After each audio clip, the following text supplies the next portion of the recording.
Hi, my name's Brian. My wife Katie and I are traveling artists. We run our van on waste vegetable oil and solar panels. And in this time of high gas prices, we wanted to give you a little tutorial on how to run a vehicle on waste vegetable oil.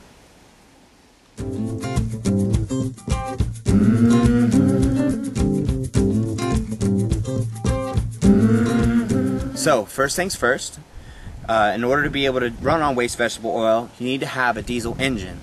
Once you buy a diesel engine, you need to have 2 gas tanks. You can either install a second one yourself, or you can do what we did and buy a diesel that has 2 gas tanks already installed on it.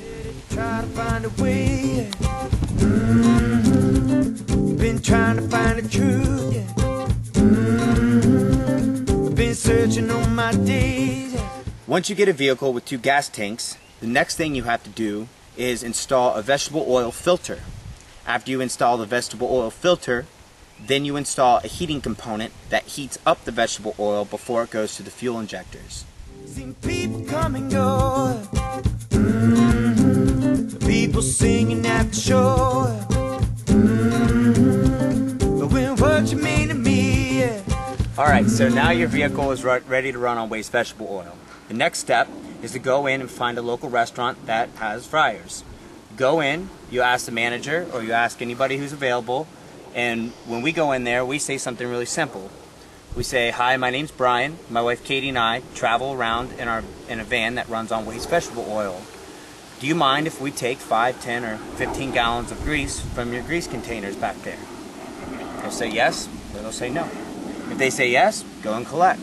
If they say no, go to the next place and ask them. May someone never know. Since we're on the road 90% of the time, we installed solar panels on top of our van. The energy from the sun is then stored in this deep cycle battery right here. We use the energy to charge our different electronics, laptops, cell phones, etc. We also use it to power up our waste vegetable oil pump. Let me show you how it's done. Trying to see the light. Look inside for power of you. Alright, so now that you've collected your grease, next step is you have to filter it before you put it into your gas tank. We have a 0.5 micron filter, and we're going to filter it. Show you how it's done. So this is the grease that we just collected from the restaurant. As you can see, there's a little bit of floaters on top. That's just, you know, French fries or chicken or whatever. But all that stuff will get filtered out in the filter. So overall, this is really good grease. You can tell by the clarity. As you can see, I dip my finger in, you can see it. If this was bad grease or filled with water or filled with other foreign substance, you wouldn't be able to see my finger in there. Hard to see the light, they got you in their sight for power of you. So I'm going to dump this veggie oil into this filter here. We're going to start filtering this oil.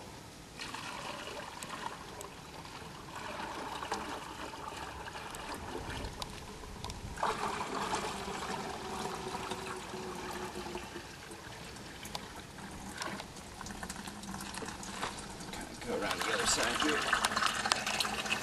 Alright, as you can see, if you look down here, this grease is nice and clear. You can see right through it. That is good grease. Alright, so while the vegetable oil is filtering, I wanted to take a closer look at some of the benefits to driving on waste vegetable oil. First and foremost is the environmental impact. When you drive on waste vegetable oil, it significantly lowers your carbon footprint. Secondly is the financial benefit. Katie and I drive about 40,000 miles a year, which is a lot. Most people don't drive that much. Let's take half that. Say you drive 20,000 miles a year in a vehicle that gets 13 miles per gallon. Over the course of the year, you're going to need 1,538 gallons of fuel. If you multiply that by the cost of fuel, which currently is $4.29 a gallon for diesel, that comes to a grand total of $6,600 that you're going to pay for fuel for a whole year. Say your job pays you $10 an hour. That means you're going to have to work for 660 hours or 16 and a half weeks which comes to about 4 months, a little over 4 months, you're going to have to work to pay for your fuel. That's a third of your year.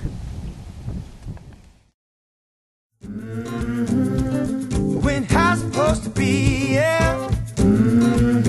We're simultaneously, yeah. A principality, yeah. Alright, so now is the moment of truth. We're going to take that vegetable oil, which a couple of hours ago was cooking up a bunch of french fries and fried chicken and all that other stuff, and we're going to actually pump that into our gas tank. Let's do it. I got the pump right here ready to go into the gas tank. We're going to set this inside, hit the power button, and we are going.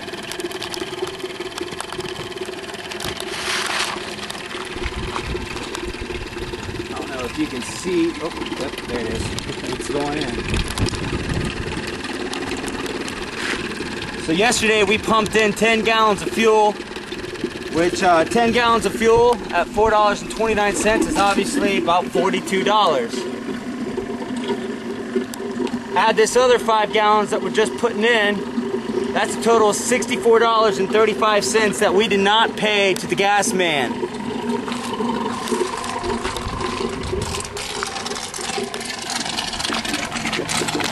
Getting low.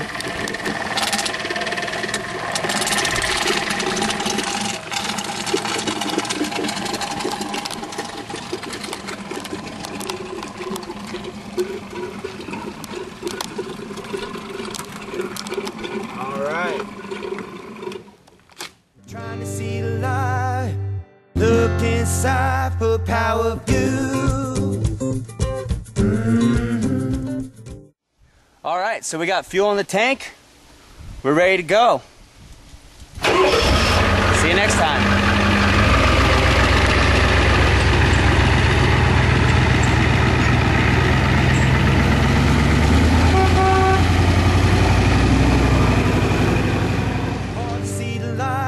Got you in their sight for power view. Some presidential candidates are claiming that if you vote for them, they're going to get gas down to $2.50 a gallon. That's not going to happen. What we need to do is think of a more sustainable, more environmentally responsible, alternative way for fuel. When people ought to know going down in the world, what do people know on the TV show, when we stand up and fight, oh, talking about left and right, talking about black and white, well, fight for human rights, trying to see the light. Hi, my name's Brian. That's my wife Katie. Vehicle with 2 gas tanks. You need to once you get a vehicle once you get a vehicle, stop laughing. Alright, so while the vegetable oil is filtering, alright, secondly is the financial impact, or the financial benefit. Let's say